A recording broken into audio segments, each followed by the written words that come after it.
여호와의 영광과 영적 권위자. 출애굽기 24장 1절에서 18절 말씀입니다.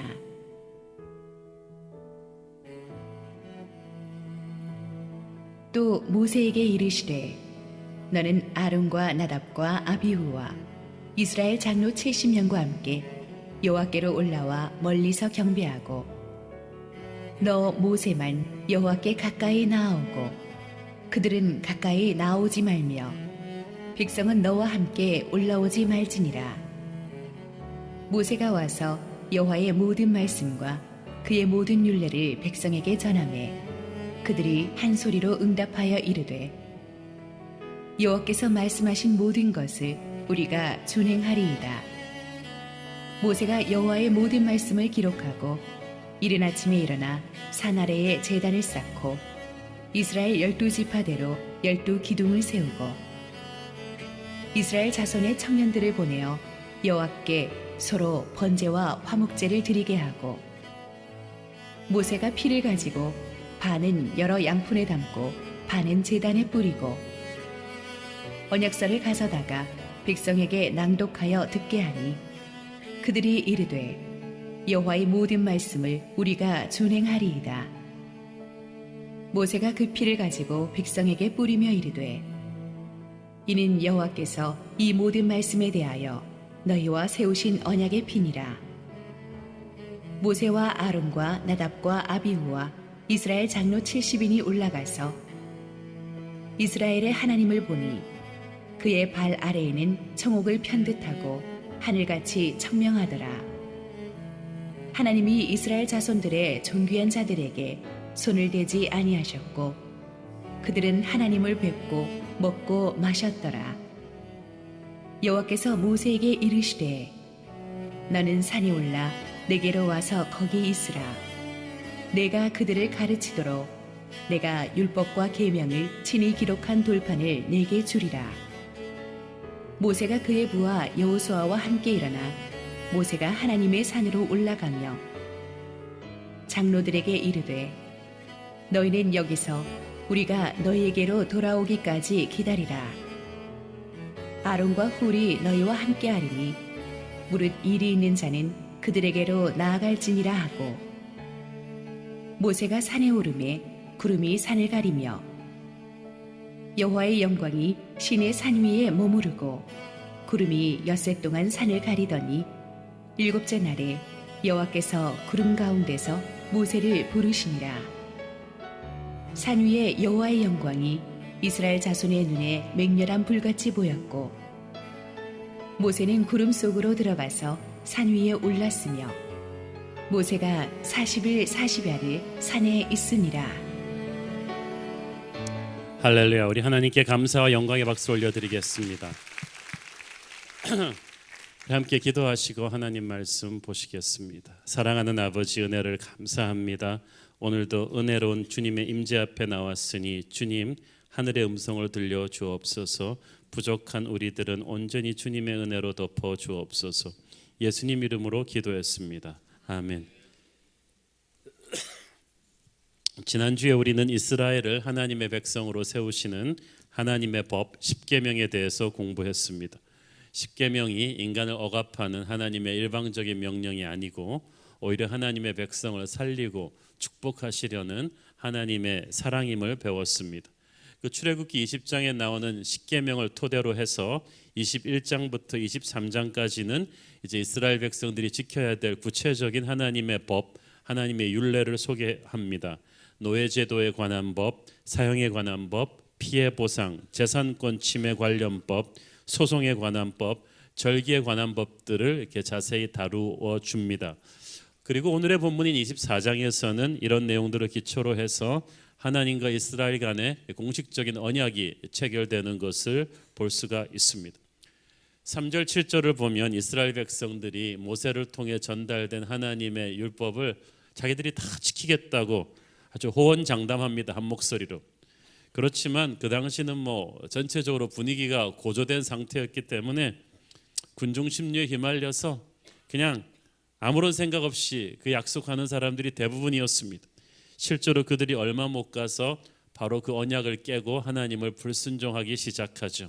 하나님도 그들의 연약함을, 그들의 죄인됨을 아셨기 때문에 이 언약을 지키는 힘을 인간의 의지나 노력이나 결심에 두지 않았습니다. 이 언약을 지키는 힘은 바로 어린 양의 피였습니다. 그래서 이 언약 체결의 중요한 요소가 중에 하나가 피의 희생 제사였습니다. 6절 7절 읽습니다. 모세가 피를 가지고 반은 여러 양푼에 담고 반은 제단에 뿌리고 언약서를 가져다가 백성에게 낭독하여 듣게 하니 그들이 이르되 여호와의 모든 말씀을 우리가 준행하리이다. 자, 여기서 보세요. 피는 생명을 상징했습니다. 그래서 희생 제사에 있어서 이 피가 필수 요소였어요. 피 흘림의 영적인 기원이 에덴 동산에서 시작되었다는 거 우리가 다시 한번 복습합니다. 아담 이브가 죄를 지어서 타락한 뒤에 하나님께서 동물 가죽옷을 입혀주셨죠. 가죽옷을 만들려면 동물을 죽였겠죠. 무고한 동물의 피를 흘려서 죄를 지은 인간을 덮어주신 것입니다. 그때부터 지금까지 피 흘림이 없이는 죄사함이 없는 거예요. 레위기 17장 11절 육체의 생명은 피에 있음이라 내가 이 피를 너희에게 주어 제단에 뿌려 너희의 생명을 위하여 속죄하게 하였나니 생명이 피에 있으므로 피가 죄를 속하느니라. 이 신학에 가보면 더 강하게 나오죠. 피 흘림이 없이는 죄사함이 없느니라. 그러니까 죄는 우리가 3,000배를 들여서 없어지는 게 아니고 착한 일을 해서 없어지는 게 아니고 시간이 지나서 없어지는 게 아니고 돈으로 값을 치를 수 있는 것이 아니고 오직 피로써 없어지는 거예요. 어린 양의 피로써 없어지는 거예요. 히브리서 9장 13절 염소와 황소의 피와 및 암송아지의 죄를 부정한 자에게 뿌려 그 육체를 정결하게 하여 거룩하게 하거든. 그러니까 구약 시대의 모든 그 희생 제사에 제사장들이 피를 뿌렸어요. 피가 죄를 속하게 하기 때문이. 우슬초로 뿌리는 이 피가 바로 어린 양의 예수 그리스도의 십자가 보혈을 상징했습니다. 대제사장들은 염소와 송아지를 희생제물로 삼아서 피의 제사를 드렸지만 그리스도께서 자신의 육신을 희생제물로 삼아서 피의 속죄 제사를 드렸어요. 어린 양 예수 그리스도의 피는 엄청난 능력이 있습니다. 어떻게 해도 씻어지지 않는 우리의 죄를 주홍같이 붉은 죄를 눈같이 휘게 하고 우리를 영적인 자유인으로 만들어주는 능력이 있는 거예요.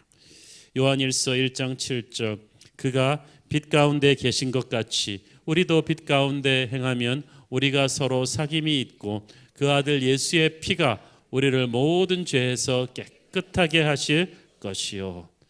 연이어서 우리 8절을 한번 읽어보겠습니다. 모세가 그 피를 가지고 백성에게 뿌리며 이르되 이는 여호와께서 이 모든 말씀에 대하여 너희와 세우신 언약의 피니라. 피를 백성들에게 뿌렸다. 이것은 계약 위반 시에는 반드시 자기 피로 갚겠다는 의미가 있었습니다. 그렇지만 궁극적으로 여기서 언약의 피라는 것은 죄인된 인간이 거룩하신 하나님 앞에 담대하게 나갈 수 있게 해주는 예수 그리스도의 은혜인 거예요. 속죄의 피인 것입니다. 오늘의 본문인 출애굽기 24장에 모세가 피 뿌리는 장면을 히브리서는 또 이렇게 설명합니다. 히브리서 9장 19절 20절 모세가 율법대로 모든 계명을 온 백성에게 말한 후에 송아지와 염소의 피 및 물과 붉은 양털과 우슬초를 취하여 그 두루마리와 온 백성에게 뿌리며 이르되 이는 하나님이 너희에게 명하신 언약의 피라 하고 피를 두루마리에다 먼저 뿌렸죠. 두루마리는 하나님의 언약의 말씀이에요. 그 언약의 말씀이 적힌 데다 피를 뿌렸어요. 하나님의 말씀이 예수의 피를 뿌려야 돼요. 하나님의 말씀에 힘을 주는 것은 바로 보혈의 능력이에요. 보혈의 능력이 하나님의 말씀을 말씀되게 합니다. 하나님의 말씀을 지식적으로 한다고 다 되는 것이 아니에요.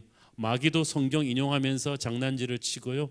이단 사이비 그 종파들도 성경 공부하자면서 하나님의 말씀을 감히 자기들이 부분적으로 인용해서 우리를 속여요. 그렇지만 그 모든 것들이 다 예수의 보혈로 씻겨지면은 정리가 되는 것이죠. 우리가 예수의 보혈로 하나님의 말씀을 보면 달라집니다. 보혈로 거듭난 채로 하나님의 말씀을 보면은 말씀에서 은혜의 불이 오죠. 살아있는 레마의 말씀으로 내게 오죠. 그래서 우리가 설교를 준비할 때나 들을 때도 다 예수의 보혈을 통해서 하는 것이 중요합니다. 또 보니까 모세가 피를 반은 제단에 뿌리고 반은 백성들에게 뿌렸다고 했죠. 제단의 피를 통해서 속죄함을 얻음으로 너희는 하나님과 연합이 될 것이다. 피 뿌림을 받은 백성은 이제부터 달라집니다. 우리는 연약해서 넘어지기를 잘하지만 예수의 보혈이 뿌려진 뒤에는 달라진다는 거예요. 하나님을 믿는 하나님의 자녀에게 예수의 보혈이 뿌려져 있습니다. 누구든지 예수님의 언약을 모독하는 자는 예수님의 피를 모독하는 자가 될 것입니다. 그러나 예수님을 사랑하는 자, 예수님 앞에 그 죄를 고백하는 자, 예수님을 순종하는 자는 예수의 보혈이 그 위에 뿌려지고 그는 그 다음부터 어둠의 권세로부터 보호함을 받을 것입니다. 보혈이 그 위에 뿌려진 백성은 영적인 세계에서 달라요. 티가 나요. 천사도 흠모할 것이며 마귀가 두려워하는 존재가 되는 거야. 피의 희생 제사가 이 언약을 언약되게 하는 중요한 요소입니다. 두 번째로 하나님은 이스라엘 대표 지도자들의 예배를 받기 원하셨습니다. 1절 읽습니다. 또 모세에게 이르시되 너는 아론과 나답과 아비후와 이스라엘 장로 70명과 함께 여호와께로 올라와 멀리서 경배하고. 하나님께서 모세의 형 아론하고 아론의 아들 나답과 아비후까지 부르셨어요. 아론은 레위 지파의 수장으로서 이제 제사장의 직분을 이어갈 사람들이요. 나답과 아비후는 첫째 둘째 아들이니까 그 직을 승계하겠죠. 하나님께서는 차세대 지도자들까지 다 와서 예배를 체험하기 원하셨어요. 또 13절에 보면은 모세 후계자가 될 여호수아도 와서 예배를 드립니다. 그래서 다음 세대 영적 지도자들이 이 은혜와 예배의 사람이 되기를 원하셨어요. 그리고 70 장로들도 또 같이 불러서 예배의 자리로 나오게 하셨어요. 중요한 건 하나님이 이들을 다 초대하셨다는 것입니다. 예배는 우리가 시작한 게 아니라 하나님이 주도하신 거예요. 하나님이 이끌지 않았으면 여러분 이 자리에 올 수가 없었어요. 우리는 황송하게도 존귀하신 하나님의 초대를 받고 이 자리에 왔습니다. 예배는 우리 수준으로 하나님을 끌어내리는 것이 아니라 하나님이 하나님 수준으로 우리를 성령으로 리프트하시는 거, 올려주시는 거예요. 우리 수준으로 살면 재미 하나도 없어요. 하나님 수준으로 가야 돼요. 존귀하신 주님께서 우리를 하늘의 감동으로 데려가십니다. 그래서 우리는 예배 전과 후를 도대체 예측할 수가 없는 거예요. 하나님께서 이스라엘 대표 지도자들의 예배를 받으시면서 세 가지 예배를 받으십니다. 첫째는 항복의 예배, 둘째는 거룩과 순결의 예배, 세 번째는 잔치의 예배를 받으십니다. 하나님께서 첫째 항복의 예배를 받으셨다. 하나님께서는 장로들이 멀리서 경배하게 하셨습니다. 경배한다는 것은 항복한다는 뜻이에요. 예배의 기본은 항복입니다. 내가 죽는 것입니다. 예배는 세미나가 아니고 콘서트가 아닙니다. 내가 구경하는 게 아니에요. 여기서 항복이라는 단어는 전쟁에서 진 자가 이긴 자에게 완전히 무릎 꿇는 것입니다. 하나님과 내가 협력해서 뭘 해보자 그런 교만한 자세로는 예배가 안 돼요. 나의 자존심과 교만과 분노와 생각과 더러움을 다 주님의 십자가 앞에서 죽여버린 사람, 항복한 사람만이 예배자가 되는 것입니다. 예배에는 재물이 있어야 하는데 재물은 바로 내 자신이에요. 재물은 죽어야 올라갑니다. 제단에. 살아있는 재물은 돌아다닐 수가 없어요. 내 옛사람이 죽어야 진짜 예배가 시작됩니다. 요한계시록에서도 보면 어린 양의 보좌 앞에 24 장로들이 엎드려 경배했다고 돼 있죠. 그것은 최고의 복종과 경외함을 나타내는 표현입니다. 자신이 죽으면서 자신의 삶의 주도권을 주님께 내어드리는 것입니다. 그것이 예배입니다. 두 번째로 하나님은 거룩과 순결의 예배를 받기 원하셨어요. 10절 읽습니다. 이스라엘의 하나님을 보니 그의 발 아래는 청옥을 편듯 하고 하늘같이 청명하더라.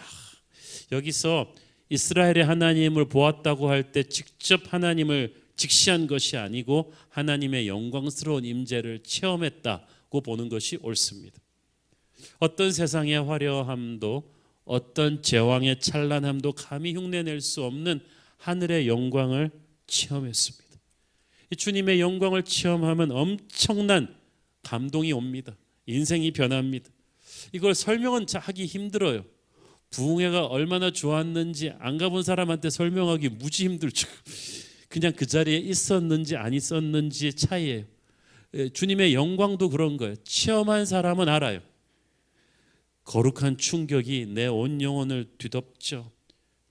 창자가 떨리고 입술이 흔들리고 내 삶에 지진이 일어나는, 정말 세상과 나는 다 한 곳이 없고 구속한 주님만 보이는 그런 엄청난 감동이 있죠. 그분 앞에 무릎 꿇고 울면서 내 자신을 드리는 그런 역사가 일어나는데, 그 영광의 주님이 지금 여기 계신 줄 믿습니다. 우리가 영안이 안 열려서 보이지 못할 뿐이지 영의 눈을 뜨면 그분의 영광이 보입니다. 그분은 여기서 우리의 찬송과 경배를 받으시는 분입니다. 사람은 자기가 바라보는 대상을 닮아가게 돼 있어요. 항상 주님을 생각하고 주님을 바라보십시오. 그러면 여러분도 모르는 사이에 주님을 닮아가게 될 것입니다. 고린도후서 3장 18절, 우리가 다 수건을 벗은 얼굴로 거울을 보는 것 같이 주의 영광을 보매 그와 같은 형상으로 변화하여 영광에서 영광에 이르니 곧 주의 영으로 말미암음이니라. 아멘. 본문에 보니까 하나님의 발 아래가 청옥빛과 하늘빛 같이 청명했다고 돼 있는데, 여기서 조금 자세한 표현이 요한계시록에 나옵니다. 계시록 4장 6절, 보좌 앞에 수정과 같은 유리바다가 있고 보좌 가운데와 보좌 주위에 네 생물이 있는데 앞뒤에 눈들이 가득하더라. 이 보좌 앞에 수정 같은 유리바다가 실제로 유리로 만든 바다가 아니고 하나님 보좌 앞에 하늘이 그토록 깨끗했다는 뜻입니다. 오늘 본문 말씀에 청옥을 편 것 같은 하늘빛같이 청명하다는 말이랑 똑같은 거예요. 이것은 도저히 말로 설명할 수 없는 하나님의 깨끗하심, 하나님의 거룩하심을 보여줍니다. 우리가 인간의 권력은요, 권력의 심장부로 갈수록 더럽고 복잡하고 추합니다. 너무 알면 더 실망합니다. 세상이 오염된 것, 부정된 것들이 그 권력자의 주위에 다 있어요. 그러나 하나님은 아니세요. 그분의 권위 앞에 가까이 가면 갈수록 그분은 순전하시고 깨끗하십니다. 어떤 거짓과 죄악도 하나님의 보좌 앞으로 들어가질 못합니다. 그래서 진정한 예배자의 조건은, 하나님의 임재 앞으로 들어가기를 원하는 자의 조건은 진실한 회개죠. 공항에서 비행기 탈 때 금속 탐지기에 걸리는 것은 다 놓고 가야 하듯이, 거룩하신 하나님의 임재 앞에 들어갈 자격을 받은 하나님의 자녀들도 우리가 세상에서 픽업한 죄의 잔재들은 다 놓고 들어가야 돼요. 이것을 필터시키는 것이 바로 그리스도의 보혈입니다. 그래서 참된 회개를 하면서 그리스도의 보혈을 통과해야 우리는 하나님이 받으시는 예배를 드릴 수가 있는 거예요. 예배는 내가 드렸다고 끝나는 게 아니라 하나님이 받으셔야 완성되죠. 하나님은 거룩한 자의 예배를 받으세요. 우리는 어떻게 예배했는가를 생각하는데 하나님은 예배하는 네가 누구냐를 보십니다. 너는 보혈을 통과했느냐? 우리가 오늘 준비 찬송할 때 불렀듯이 예수 십자가의 보혈로 그대는 씻기어 있는가?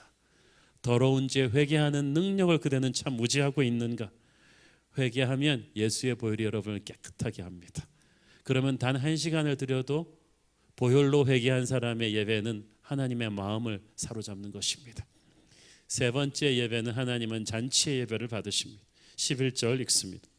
하나님이 이스라엘 자손들의 존귀한 자들에게 손을 대지 아니하셨고 그들은 하나님을 뵙고 먹고 마셨더라.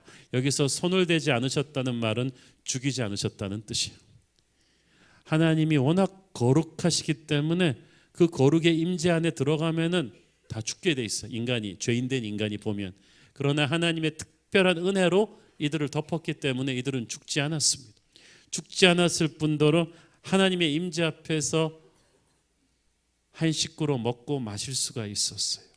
이거는 고대 근동에서 계약을 체결한 다음에 계약 당사자들이 상호 신뢰의 표식으로 앉아가지고 서로 밥상을 같이 하는 것입니다.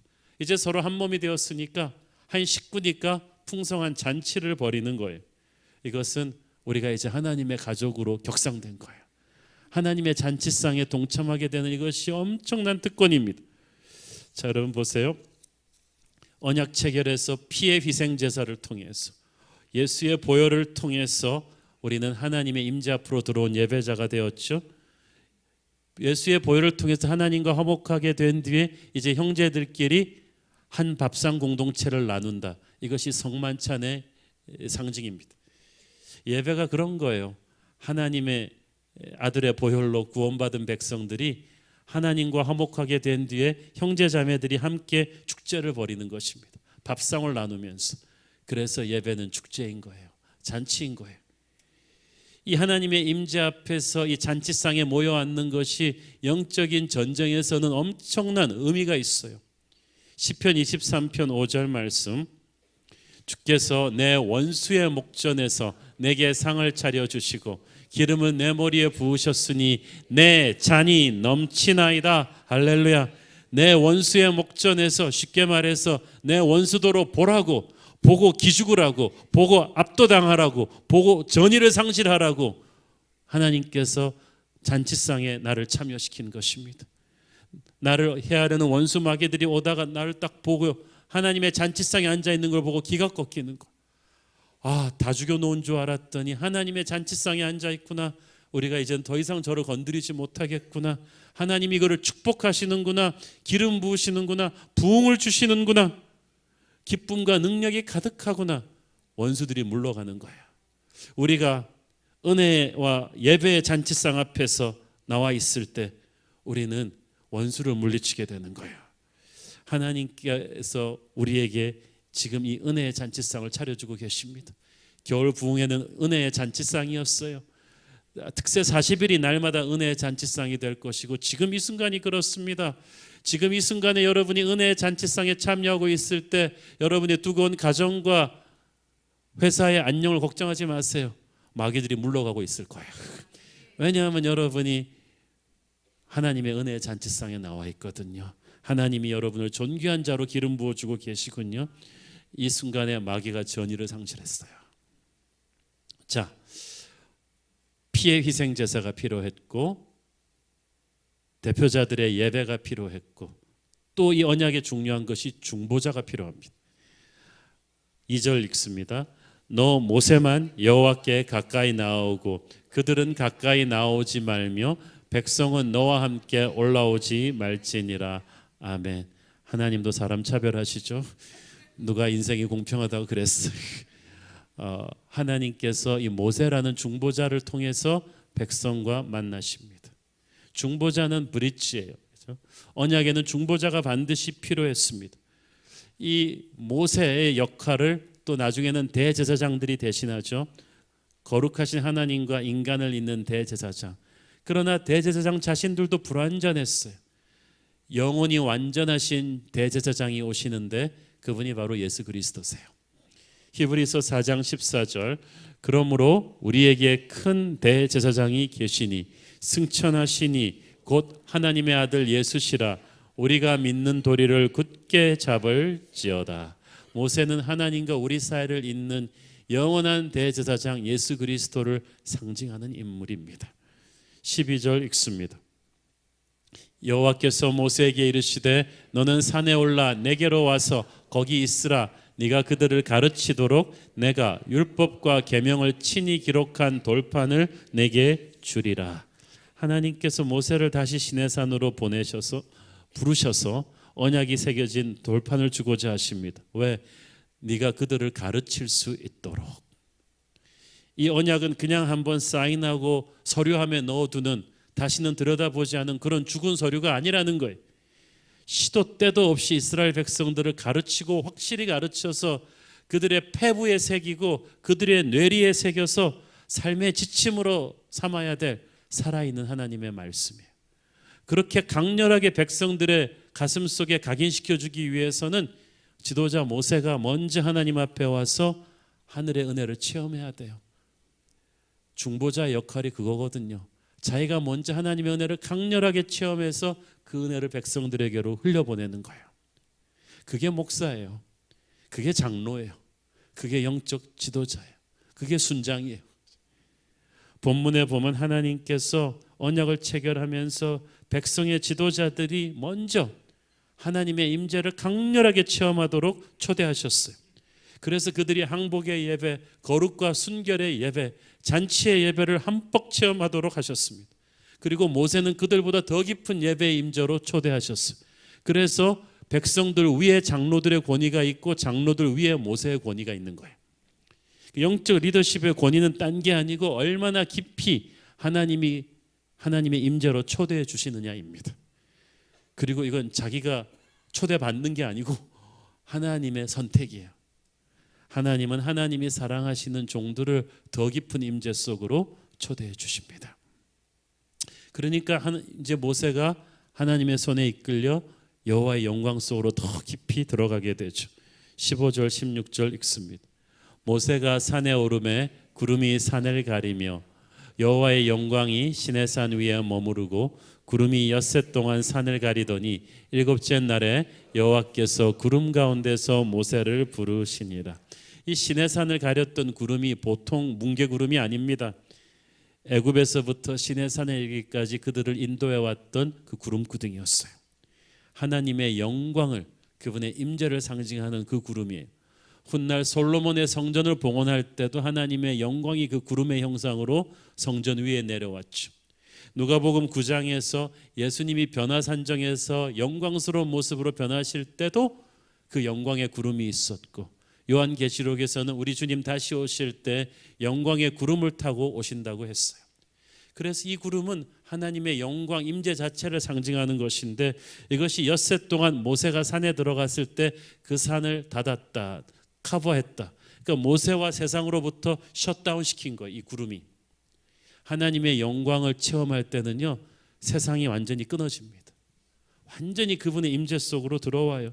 그리고 엿새 동안에 모세가 침묵하면서 하나님을 잠잠히 기다립니다. 그리고 7일째 되는 날 하나님의 첫 번째 음성을 들어요. 하나님께서 말씀하시는 걸 듣기 위해서 이런 시간이 필요했다. 이런 침묵의 기다림이 필요했다는 것은 우리에게 무엇을 가르쳐 줍니까? 우리는 인스턴트 문화, 스피드 문화 시대를 살다 보니까 너무 조급증에 걸려 있어요. 뭐든지 빨리빨리 해치우려 하다 보니까 하나님의 임재 앞에 지그시 머물러 있는 법을 잊어버렸어요. 하나님을 잠잠히 기다리는 법에 익숙치 못해요. 그러나 하나님은 우리의 조급함에 끌려다니는 분이 아니세요. 믿음은 기다림이에요. 영성은 침묵과 기다림입니다. 우리는 하나님께 충분한 시간을 드려야 돼요. 겸손한 사람은 기다립니다. 죄인된 우리가 보배로우신 주님을 기다리는 게 당연하지 않습니까? 모세는 엿새 동안 하나님을 기다리면서 온전한 침묵 속에, 고요 속에 있었습니다. 세상은 너무나 시끄러워요. 그러나 하나님이 임재하시는 곳에는 거룩한 고요가 있습니다. 아기 예수가 태어나던 베들레헴의 밤처럼, 고요하고 거룩한 그 밤처럼 하나님을 진정으로 만나는 곳에 인간의 시끄러운 소리가 줄어듭니다. 거룩한 침묵과 겸손한 기다림이 있죠. 소가 되새김질하듯이 받은 은혜를 깊이 묵상하는 이 하나님의 영광을 체험하는 모세의 거룩의 경험이 너무 강렬해서 모세는 훗날 이 일에 대해서 떠들고 다니지 않았습니다. 모세가 내가 본 천국 이런 책 썼습니까? 바울도 3층 천을 체험하고 나서도, 세 번째 하늘의 영광을 체험하고 나서도 그거 떠들고 다니지 않았어요. 영적인 경험을 제대로 한 사람은 그것을 사람들 앞에서 경박하게 과시하고 다니지 않아요. 그것은 하나님과 나 사이에 아주 강렬하고 깊이 있는 은혜로운 비밀이에요. 그것을 우리는 소중하게 겸손히 간직해야 돼요. 묵상해야 돼요. 은혜가 여러분 안에 고일 수 있도록 침묵하셔야 돼요. 그러면 삶이 달라질 것입니다. 영적인 내공이 생길 거예요. 그런데 요즘 종종 자유로움이라는 미명하에 영적으로 사람들이 너무 교회 안에서 건방져졌어요. 경박해졌어요. 그래가지고 자기가 하나님의 환상을 들었다, 음성을 들었다, 이것이 이 시대를 향한 계시다 그러면서 떠들고 다니는 분들이 너무 많은데, 그것은 하나님의 강렬한 영광을 제대로 체험하지 못했기 때문이에요. 경건한 침묵을 배우지 못했어요. 하나님은 사랑이시지만 동시에 거룩이십니다. 우리는 하나님을 두려워할 줄 알아야 돼요. 그의 임재 앞에 잠잠할 줄을 알아야 돼요. 겸손한 침묵. 18절 읽습니다. 모세는 구름 속으로 들어가서 산 위에 올랐으며 모세가 40일 40야를 산에 있는 일이며. 자, 40일 밤낮을 있으면서 핵심은 모세가 이제 금식하면서 하나님과 깊은 교제를 합니다. 그리고 십계명 돌판을 받아옵니다. 사실 십계명 돌판 받는 것만 중요했으면 그냥 첫날 받아올 수도 있었지만 중요한 건 일이 아니라 하나님과의 교제였어요. 지금도 하나님은 그러십니다. 우리는 사역을 할 수 있는 힘을 달라고 자꾸 하나님께 이야기하는데 하나님은 사역 자체보다 우리와 교제를 원하세요. 40일이 중요한 게 아니에요. 어떤 분들은 한국에서 한때 이 40일 금식 기도를 갖다가 마치 영웅적인 트레이드 마크처럼 교회에서 써가지고 모든 사람을, 목사님들도 보면 40일 한 사람과 그렇지 않은 사람으로 나눠가지고 안 한 사람은 마치 영험하지 못한 사람처럼. 그렇지 않아요. 하시면 좋겠지만 40일이라는 시간을 모세가 정한 게 아니라 하나님이 정하신 거예요. 그리고 이건 하나님이 부르셔서 간 거지 모세가 결심하고 득도하러 들어간 것이 아닙니다. 예배는 하나님의 초대거든요. 중요한 건 40일을 했다는 것이 아니라 하나님에게 너무 집중했다는 거죠. 그분과의 깊은 교제로 들어간 게 중요합니다. 이 시내산의 깊은 예배 후에 모세가 달라졌어요. 그전에도 그에게 권위가 있었지만 그 다음부터 시내산의 영광을 체험하고 난 뒤에는 모세가 또 다른 차원으로 점프하게 됩니다. 모세뿐 아니라 70장로들도 달라졌을 것입니다. 예배자에게는 하나님의 영광이 전염되고 하나님의 권위가 위임됩니다. 그들도 영광의 주님을 닮아가기 시작했을 것입니다. 모세는 황량한 광야 속에서 시내산 속에서 하나님만 바라보았어요. 예배는 세상을 셧다운 시키고 하나님만 바라보는 거예요. 몰입하는 것입니다. 그러면 그 하나님을 닮아갑니다. 인간은 자기가 몰입하고 예배하는 대상을 닮아가게 돼 있습니다. 소를 숭배하는 나라 가보면요, 국민들이 하는 짓이 다 소 같고요. 고양이를 신으로 섬기는 그 마을에 가보면 사람들이 전부 다 눈이 고양이 같아요. 무엇을 예배하느냐? 그것이 우리를 결정하는 거예요. 우리가 하나님의 영광을 예배하면 그분의 임재 안에 깊이 들어가려고 엎드려 있으면 어느 순간에서부터 주님의 거룩이, 주님의 영광이 우리에게 전염됩니다. 나가서 내가 하루에 몇 시간 기도한다고 그러고 말아가 다닐 필요도 없어요. 기도하는 사람은 티가 나요. 시내산에서 하나님을 예배하고 나온 모세의 얼굴이 광채가 났듯이 우리도 하나님을 깊이 예배하고 나면, 기도 가운데 주님을 만나고 나면 하늘의 영광이 우리를 통해서 흘러날 거예요. 생각이 달라지고 말과 행동이 달라질 것입니다. 너무나 기도하러 오기 전에는 몸과 마음이 피곤했는데 새 힘이 솟아날 거예요. 연말연시 힘든 때 꼭 특세 40일을 해야 되냐는 생각, 작년에는 퍼즐 때문에 했는데 올해는 할 수 있을까 생각하는 분들 힘이 날 거예요. 새 힘을 하나님이 주실 거예요. 하나님의 영광을 체험하는 사람에게서는 분노와 두려움이 사라지고 말할 수 없는 평안함과 담대함이 그를 채울 것입니다. 사람이 준 어떤 상처와 아픔도 이겨낼 수 있는 하늘의 능력이 여러분에게 주어질 것입니다. 보좌에 앉으신 주님의 영광을 체험한 사람은 어떤 복잡하고 힘든 현실의 아픔도 뚫고 나갈 수가 있어요. 길이 보이지 않는 분, 하나님의 영광 속에 길이 있는 줄 믿습니다. 우리가 예배를 통해 하나님의 영광을 체험하고 나면 이 모진 세상을 이길 수 있는 새 힘을 주십니다. 그러므로 인생이 힘들고 어려울수록, 내 삶이 침체기에 빠졌으면 빠졌을수록 뚫고 나오는 가장 확실한 길은 하나님을 바라보는 것입니다. 예배의 감격을 회복하는 거예요. 그러면 하나님의 영광이 여러분을 끌어올릴 것입니다. 여러분의 육체의 피곤함을 깨고 여러분의 영을 살리실 것이고, 사랑하는 자여 네 영혼이 잘됨 같이 네가 범사에 잘되기를 내가 간구하노라. 현실을 외면하라는 건 아닙니다. 문제를 보지 말라는 건 아닙니다. 그러나 문제보다 더 크신 하나님을 보고 문제를 보라는 거예요. 그러면 어떤 문제도 우리는 넉넉히 이길 것입니다. 절망이 여러분을 누를 때마다 우리는 더욱 소망의 하나님을 예배해야 합니다.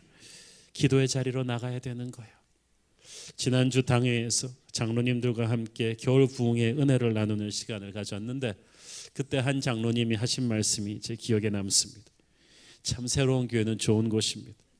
요즘 나라 사정이 너무 말이 아닌데도 세상이 너무 시끄러운데도 교회 안에만 들어오면 이렇게 은혜로우니 이렇게 기쁨이 있고 하나님의 임재가 가득하니 우리 새로운 교회는 참 좋은 곳이라는 것입니다. 그렇습니다.